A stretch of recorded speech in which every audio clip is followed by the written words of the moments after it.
Hello everyone, welcome back to my YouTube channel.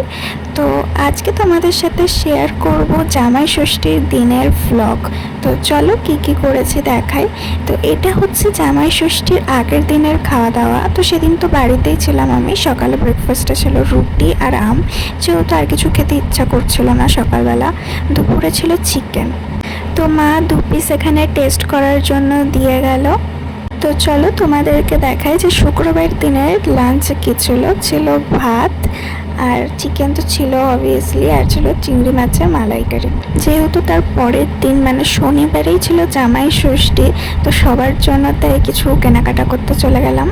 তো এখানে দিদার জন্য শাড়ি দেখছিলাম, যে কটা শাড়ি বের করছিল প্রায় সবই আমার পছন্দ হয়ে যাচ্ছিল, বাট তার মধ্যে থেকে বেছে একটা নিলাম। তারপর বাড়ি চলে এসে সব গোছগাছ স্টার্ট করে দিলাম কী কী নিয়ে যাব, যেহেতু গঙ্গা পুজোও আছে, তো একেবারে আমি গঙ্গা পুজো কাটিয়ে আসবো, সেই কারণে অনেকগুলো জামা কাপড় নিয়ে নিলাম। আর এই দেখো, এটা হচ্ছে দিদার জন্য শাড়ি, যেটা আমি পছন্দ করে নিয়ে এসেছি।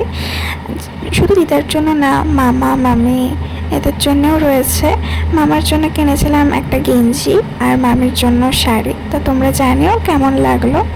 তো শনিবার দিনকে মানে জামাই ষষ্ঠীর দিন আমার আর বাবার দুজনারই কাজ ছিল। তো আমার মা আর ভাই দুজনা সকাল সকাল চলে গেছিলো, আমরা সন্ধ্যাবেলা গেছিলাম কাজ টাজ সব সেরে। তো গিয়ে তো ভাতটা তো ওগুলো সব খেয়ে নিলাম, যেহেতু শনিবার ছিল নিরামিষ খাওয়া দাওয়া ছিল। তো তারপরে লেস খেয়ে নিলাম, কারণ আমার কলেজে অনেক কাজ ছিল, তো আমি লেস খেতে খেতে কলেজের কাজগুলো সারছিলাম। তারপরে দিদা চা নিয়ে আসলো, চা খেয়ে নিলাম। তো তারপরে আম শক্ত দিল দিদা, আর আমার দিদা আমার জন্য 2 থালা আম শক্ত বানিয়েছে। তো জামাই ষষ্ঠীর দিন তো সেরকম ভালো খাওয়া দাওয়া হয়নি, মানে নিরামিষ খাওয়া দাওয়া হয়েছে, কারণ শনিবার ছিল। তার পরের দিনের রবিবার, মানে খাওয়া দাওয়া কীরকম হবে বুঝতেই পারছ। তো ছিল কাতলা মাছের ঝোল, আর ছিল চিকেন, আর ছিল মটন, মানে সব রকম জিনিসই ছিল খাওয়ার জন্য। তো লাঞ্চ সেরে তারপর একটু দই খেয়ে নিলাম। তারপর বিকেলের দিকে চলে গেছিলাম গঙ্গার ধারে। আগেই বলেছি যে গঙ্গা পুজোর উৎসবও ছিল, মানে গঙ্গা পুজো ছিল। গঙ্গা পুজো অনেক দোকানপাট বসেছিল, মেলা হয়েছিল, তো সবই তোমাদের সাথে শেয়ার করব। তো সেখানেই চলে গেছিলাম। তো এই যে জায়গাটা দেখছো, এই জায়গাটায় রাম মন্দির হবে।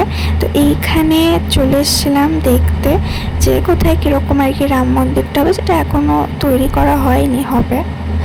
তারপর সন্ধেবেলার এই গঙ্গার ধারটা দেখো, দেখতে তো খুব সুন্দর লাগছিল, বাট গঙ্গার ধার দিয়ে যেতে ততটাই ভয় লাগছিল, কারণ পুরো অন্ধকার হয়ে এসেছিলো।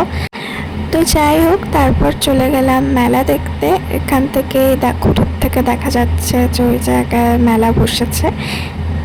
এখন তো বলতে গেলে দোকানপাট সেরকম কিছু বসেইনি, তাও কত ভিড় ছিল মেলাতে। আর যেদিন গঙ্গা পুজো ছিল সেদিন তো মেলাতে আরও বেশি ভিড় ছিল। সেই ভিডিও তোমাদের সাথে খুব তাড়াতাড়ি শেয়ার করব। যেহেতু লাঞ্চে অনেক কিছু খাওয়া হয়ে গেছিলো, তাই মেলাতে গিয়ে বেশি কিছু খাইনি, শুধু আইসক্রিম খেতে খেতে বাড়ি চলে এসেছিলাম। তো আজ এই অবধি, দেখা হচ্ছে গঙ্গা পুজোর ব্লগ নিয়ে। বাই।